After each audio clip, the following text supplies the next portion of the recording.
네, 코인 논란과 관련해 기소된 김남국 전 의원 SNS에 격앙된 글을 올려 논란이 되고 있습니다. 관련 내용 설주환 변호사, 강전애 변호사와 함께 자세히 짚어보도록 하겠습니다. 네, 안녕하세요. 안녕하세요.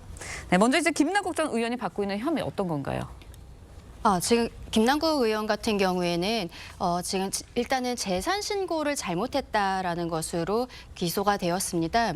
그동안에 어떠한 미공개 정보를 이용을 했었다라든지 이런 부분에 있어서는 기소가 되지는 않았는데요.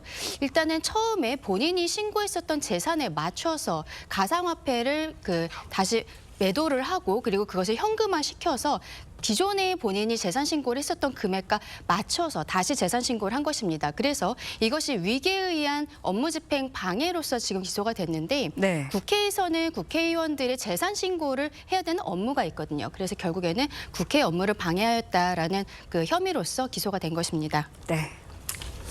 이 기소 이후에요. 김 전 의원이 SNS에 올린 글을 보면 민주당 선배 의원들을 비난하는 내용이 담겨 있어요. 좀 어떻게 보셨습니까? 그러니까요. 그 내용이 김남국 의원 입장에서는 억울할 면도 있으리라고 봅니다. 정확하지 않은 사실관계로 국회의원의 어떤 가상화폐 투자, 본인은 그냥 투자라고 생각을 하는 것 같아요. 주식 투자랑 네. 똑같다라고 생각을 하는데 네. 그거에 대해서 비난할 일이었냐. 당시에는 여러 가지 미공개 정보 이용이라든지 이런 부분에 대해서 상당히 많은 의혹을 제기했었고 가상화폐 전문가들이 나오셔가지고 분석을 해서 이것은 정말 어떠한 좀 범법 행위가 있는 것은 아닌가라는 생각을 추정을 한다라고 했었지만은 정작 기소된 것은 국회의원의 재산 신고에 대한 업무 방해를 했다라는 부분만 이제 기소가 된 것이고요. 미공개 정보를 이용했다든지 아니면 정치자금법 위반이라든지 이런 부분에 대해서 기소가 되지 않았는데 그렇다 손 치더라도 본인이 당시에도 사과를 하지 않았습니까? 그리고 누가 봐도 현직 국회의원으로서 상임위 어떤 장에서 이런 가상화폐를 했다라고 하는 것은 역시 국회의원으로서는 굉장히 부적절한 처사라고 보고요. 당시에 어떤 이런 지금 드러난 것들을 보더라도 9억 원이라 예를 들어서 몇억 원에 수억 원에 가까운 돈을 가상화폐에 투자해서 99억 원이라는 돈을 만들었다는 것이거든요. 그걸 나중에 본인이 다 그것을 예를 들어서 예금 통장으로 다 옮겼다고 하면 재산 신고를 하면 됩니다만은 그걸 또 그 전년도에 자기 재산과 비슷하게 맞추는 것이 있었기 때문에 좀 역시 저는 부적절하다고 보입니다. 교수님, 그런데 방금 화면에 나간 것처럼요. 김남국 의원이 SNS에 글을 보면 이제 선배 의원들을 향해서 조금 비난하는 내용도 담겨 있었던 것 같습니다. 이제 법사위에 막내들을 좀 남겨놓고 먼저 나갔다 이런 취지의 글을 좀 남겼는데 이 내용에 대해서는 좀 어떻게 보십니까? 그러니까 선배 국회의원들에 대해서 조금 서운한 감정을 좀 드러냈다고는 보입니다만 저는 이런 부분을 감정적으로 이렇게 지금 현직이 아니니까 그럴 수는 있다고 생각합니다만 그렇더라 손 치더라도 당시 그러면 차라리 실명을 공개하는 게 낫습니다. 이렇게 한 분들에 대해서 지적을 해야 되기 때문에 차라리 이렇게 하는 것은 아닌 것 같습니다. 네, 알겠습니다. 다음 이야기도 해보도록 하겠습니다. 전국에서 수입이 가장 많은 배달기사, 소위 전국 1등으로 알려진 40대 남성이 교통사고를 당해서 치료를 받다가 결국 숨졌습니다. 좀 안타까운 소식이 전해졌는데 신호위반 차량에 사고를 당했다고요? 예, 맞습니다. 인천 연수경찰서에 따르면은요, 지난 30일 오후 2시경에 시내버스와 오토바이가 연수 구 내에서 사고가 났습니다.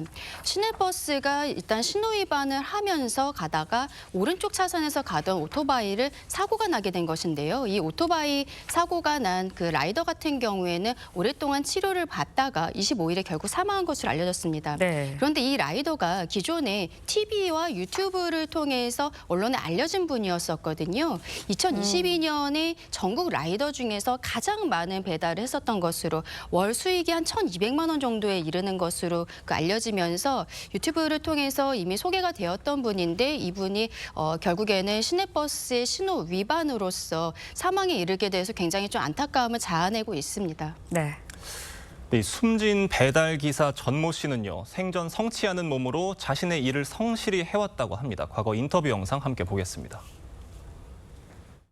현재 이제 지금 제가 뇌경량을 앓고 있고요. 뇌암이 올라가면 안 돼서 약물 치료를 하고 있고 백내장이 현재 진행 중이고 또 이제 우울증이 있고요. 진통제나 이런 게 있어야 사실상 근무를 할 수 있고 하루하루 그냥 쌓아다 보니까 현재 이제 계속 좋은 날을 맞이하고 정상적인 삶을 찾아가고 있는 중이에요. 네, 들으신 것처럼 정말 힘든 와중에도 묵묵히 자신의 맡은 일을 열심히 해왔거든요. 그래서 저 안타까움이 더해지는 것 같아요. 그러니까 참 좋은 사람을 네. 이렇게 빨리 또 데려가시는 또 하늘이 원망스럽다는 생각이 좀 들기도 하고요.